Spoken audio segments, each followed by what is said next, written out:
We are at the world's largest motorcycle museum. Seriously, Guinness World Record approved. Right here in Birmingham, Alabama. Who knew? Probably what I'm most excited to see here is what motorcycles looked like over 100 years ago, especially some old military and old police bikes. I'm actually going to spend around 3 to 4 days here, not just looking at the motorcycles, but there's also a track here because apparently every bike in this museum runs. And Moto America is holding super bike races here this weekend.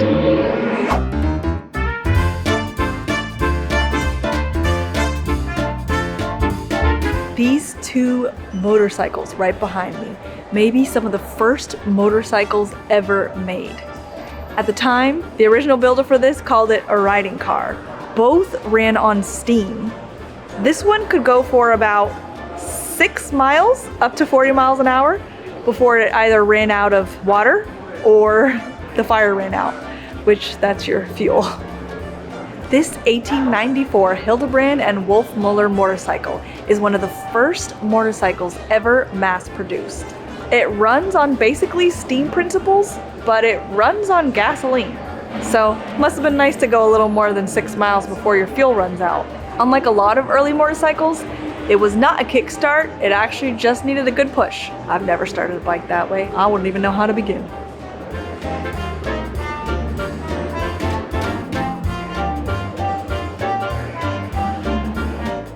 This is a replica of the 10 by 15 backyard shed where the first Harley was created in 1903 by Arthur and Walter Davidson and their friend Bill Harley. Just 1 year later, they had to double their shed, and in 1906, they built their first Harley-Davidson plant. This 1902 Steffi motorcycle is the oldest running motorcycle in this museum. They say that every motorcycle you see today, they can get running within an hour. Every single one. 1,600 motorcycles. 900 of them on display. The rest are in one of the warehouses, which normally is closed off to the public, but this weekend is Moto America, so we'll be able to peek in and look.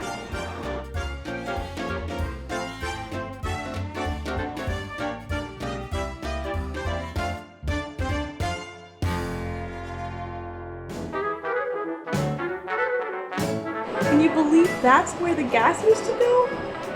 So cool. One of the most fascinating things about this place is that there are so many models here that I've never even heard of, let alone seen. And some of them are restored to mint condition. Like this. What is an Excelsior? Huh? This is so cool. Are you more preservation or restoration? I can't decide. I'm so torn.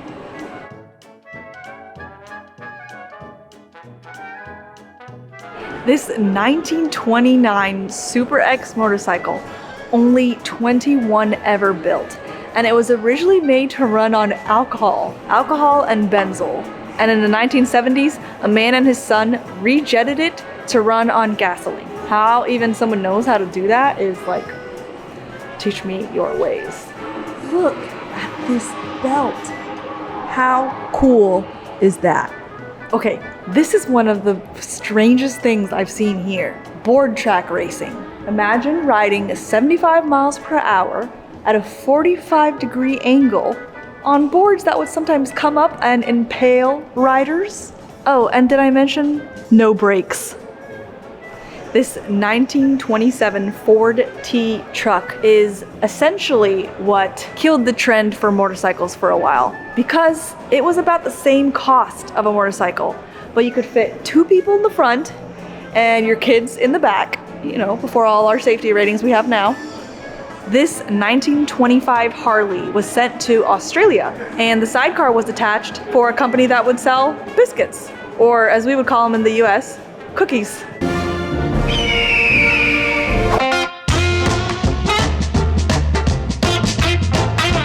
Oh my gosh, it's a papoose! An Indian papoose! It was on bikes and beards!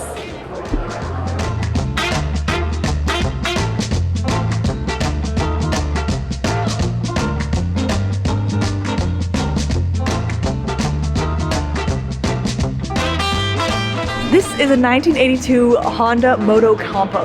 They were designed to fit in the back of a Honda, and they weren't very popular, so they were only produced for 2 years. But now they pretty much have a cult following. I would really like to have one. I don't know why, I already have a mini bike. I mentioned wanting to custom paint my bike because I don't like the color. I got a lot of angry people saying that.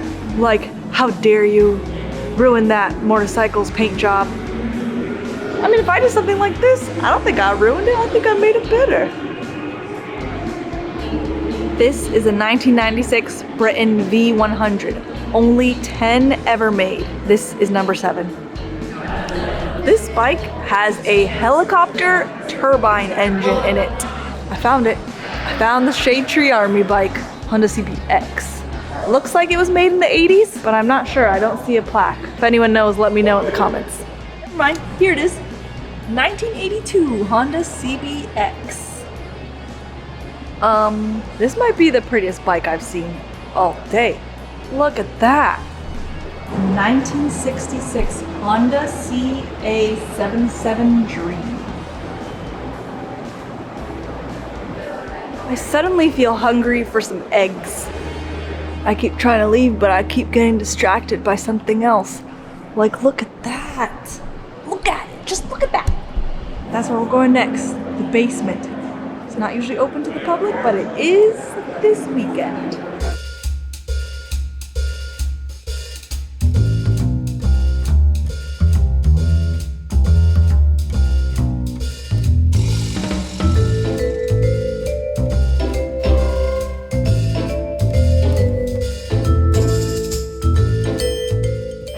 We are currently in the basement where they restore cars and motorcycles of the museum.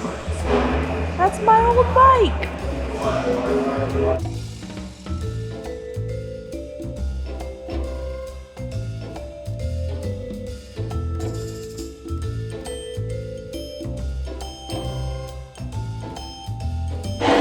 Billy Joel and Danica Patrick signed these poles. There's nobody in the elevator but me! It can fit 2 elephants in here. Yep, true story.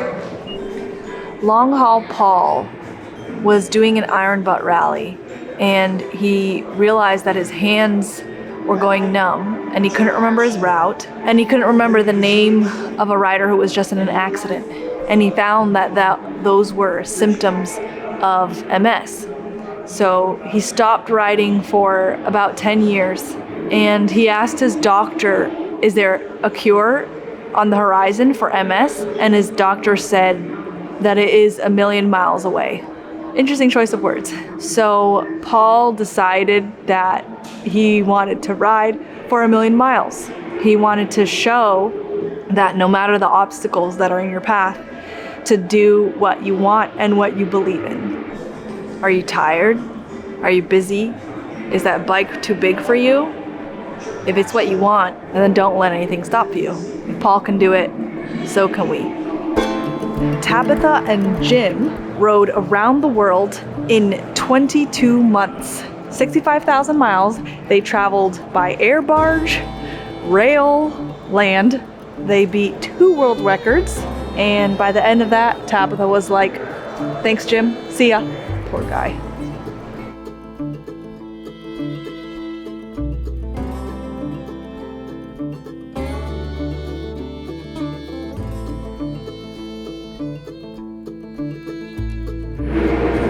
This steel shoe would be strapped to a regular boot when dirt trackers would extend their leg riding through a corner. So the man who started Barber, George Barber, he was actually a car guy first. He used to race Porsches, and he won 63 times, first place. He originally started collecting Lotus race cars, and he actually has the biggest Lotus collection. But then a friend got him into motorcycles, so he decided he wanted to have the biggest and best motorcycle collection in the world. And he did it. Nice job, George. How tough then, some wonder, is it to race from point A to point B when the points are but 1,320 feet apart? The answer, very tough.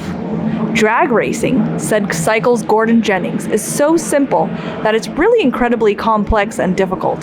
To make a quick run, every detail must be almost perfect or just plain perfect. Being pretty close doesn't get it. You won't even qualify. Apparently, this is to prevent you from wheeling on takeoff. Look at how thick that tire is. Just look at it compared to my hand. Oh my God.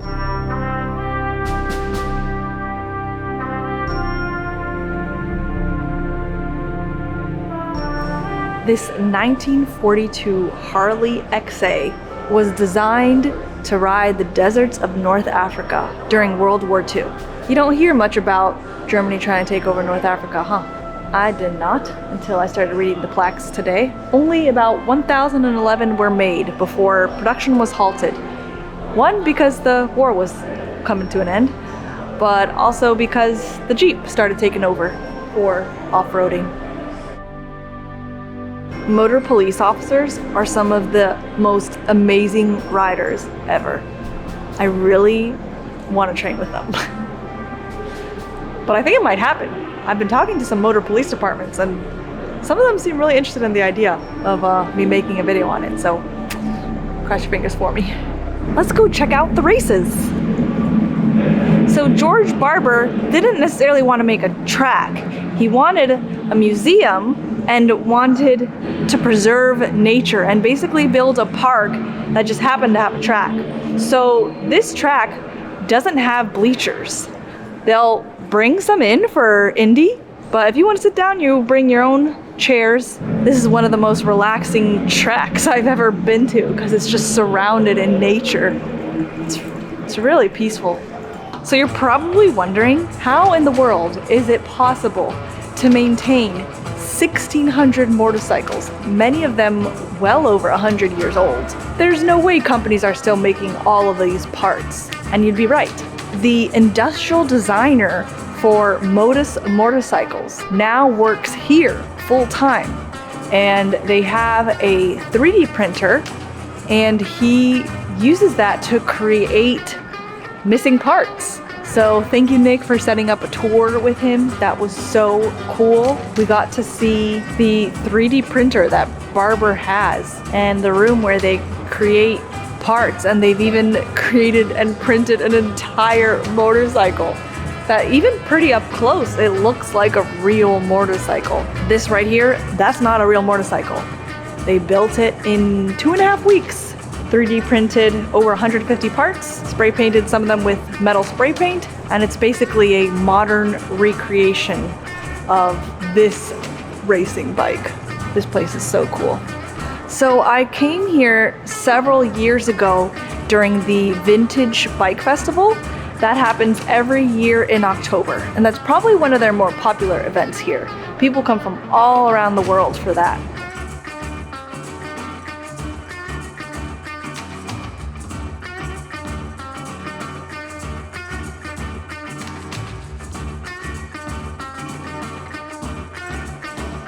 That does smell like a new car. Next 24-hour challenge, we'll spend 24 hours at the world's largest gas station. Spoiler alert, I failed. I've been home from my cross-country trip for a month, and I drove over here. Don't judge.